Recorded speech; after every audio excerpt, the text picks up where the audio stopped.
Welcome to the land of the weird, the strange, and the most unexplained stories you'll ever hear.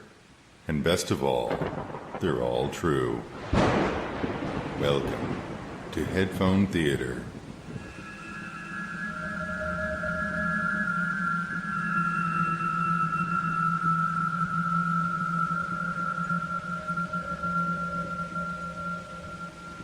It's always nice to hear from friends and family. An email, phone call, or perhaps even a letter. Remember those? Oh yeah, the good old handwritten letter. But whether it be anything from a smoke signal to a modern-day text, communication itself is the foundation of humanity and this experience that we call life. And like smoke signals, messages can come in any form. Some people have translated Sanskrits, the hieroglyphics of the pyramids, and now we even try to decipher messages in crop circles. Now, apart from those two men with the boards and the ropes who claim they have created every crop circle that has ever existed, there is one particular group of crop circles that showed up on August 14th and 17th of 2001 in a field in England, and one more that showed up about a year later to the day that is especially technical. Now, if these two fine gentlemen created the following circles I am about to tell you of, they should receive the highest, most prestigious award available for flattening crops with boards and ropes. Because no one else in history deserves it more than these two for what they did. However, if they did not create these crop circles, then we are truly, truly not alone in the universe. This is the story of the Chilbolten and Crabwood messages. Now, let's go back to where it all began. It's 1974, and Carl Sagan, the famous American astrophysicist, he wanted to see if there was any life in the universe.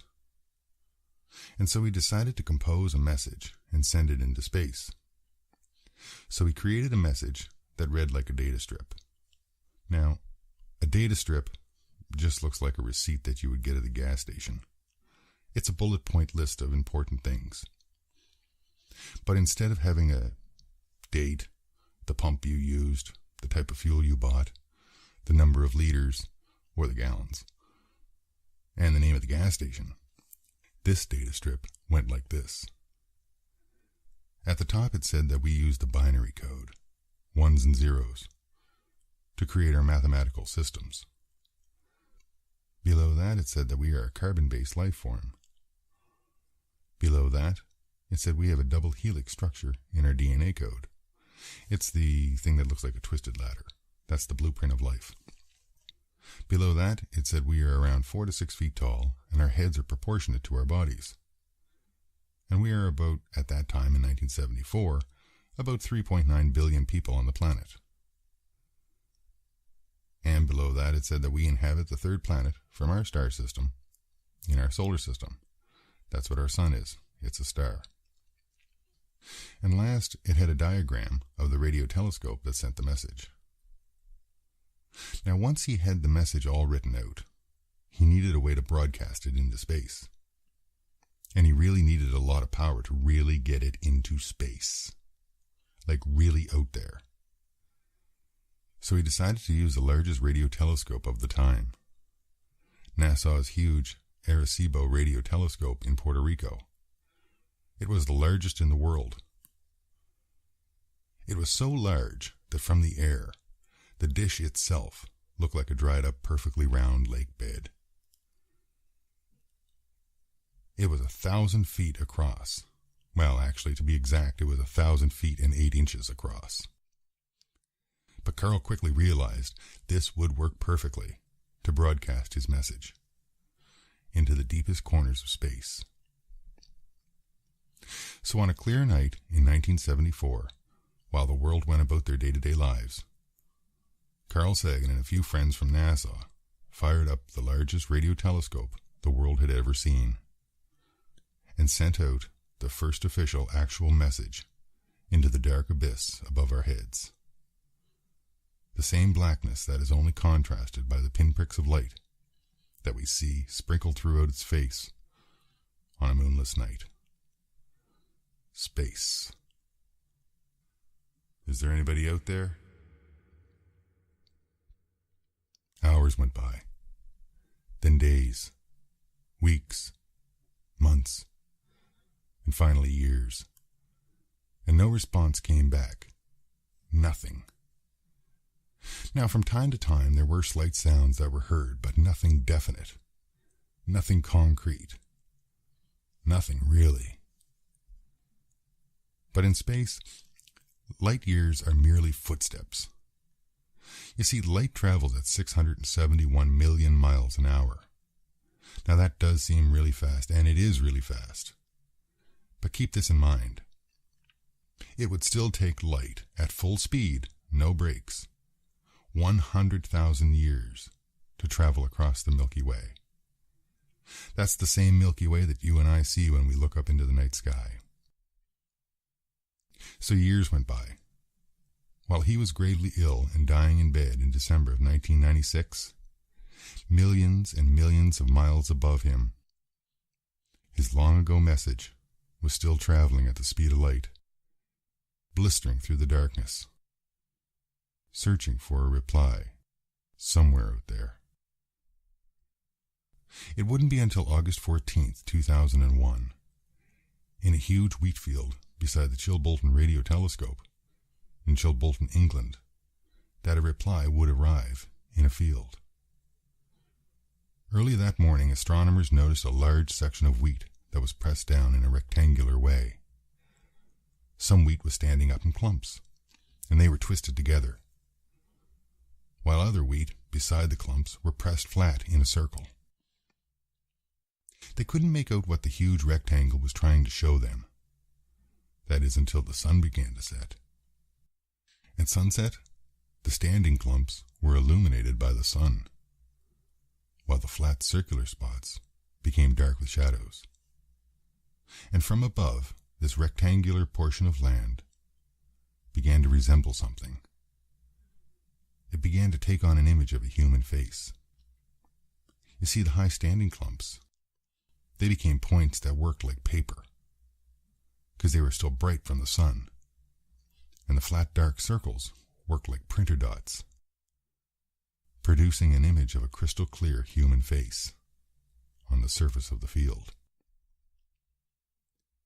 It was almost as if someone in space was saying, "We received your message."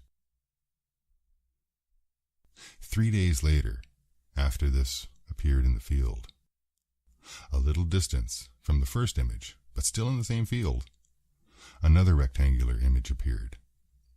This time, the wheat was laid down in such a way that it created a large data strip in the field. In this data strip, it read the following. They use the binary code too, ones and zeros. They are a silicon-based life form. They have an extra string in their DNA. We have 2, they have 3. They are only 4 feet tall and have larger heads disproportionate to their bodies. They inhabit the 3rd, 4th, and 5th planets of their solar system and have around a population of 21.3 billion. Beneath that, they created the design of what could be perhaps their way of transmitting the message. It showed a dot in the center of a circle, and on either side of the circle, there was what looked like bubbles coming out, almost like wings. But the bubbles were getting smaller the further they got away from the circle. Nothing else that significant would ever arrive in the fields of Chilbolten again. However, 1 year later, almost to the day, in Crabwood, which is near the town of Winchester in Hampshire, which is not far from the fields of Chilbolten, in a field there came an image of what looked like an alien handing over a disc. The disc itself was made up of tufts of standing crop, and sections of it were flattened out. Now this image was massive. I mean, it was spectacularly huge, and could only be truly appreciated if you looked at it from the air. One scientist named Paul Weige noticed the crops inside the image of the disc seemed to be laid out in a certain pattern, in a certain manner that resembled binary codes. So he put the numbers he discovered inside the disc in the field, he put those numbers into a computer. And lo and behold, letters started to appear. After he gathered up all the letters, a message appeared in English. This is what the message said. Beware of bearers of false gifts and their broken promises. Much pain, but still time. There is good out there. We oppose deception. Conduit closing. Now, could that have been first contact in 2001 and 2002? Perhaps. People often ask why they don't just arrive on the front lawn of the White House. But keep this in mind. To them, we are still cave dwellers. We still hate each other. We don't trust each other. We take advantage of each other. We manipulate each other's minds with our anger and our hate. And we warp the minds of the young. Meanwhile, these people are navigating the universe and passing through our night skies from time to time. Now, a lot of people have said, how do we know we can trust them? Well, think about this. These people are so advanced, if they wanted to have a war with us, we would have already been wiped out. We can barely get to the moon, and these people are going intergalactic. We're just not the same intelligence level as these people.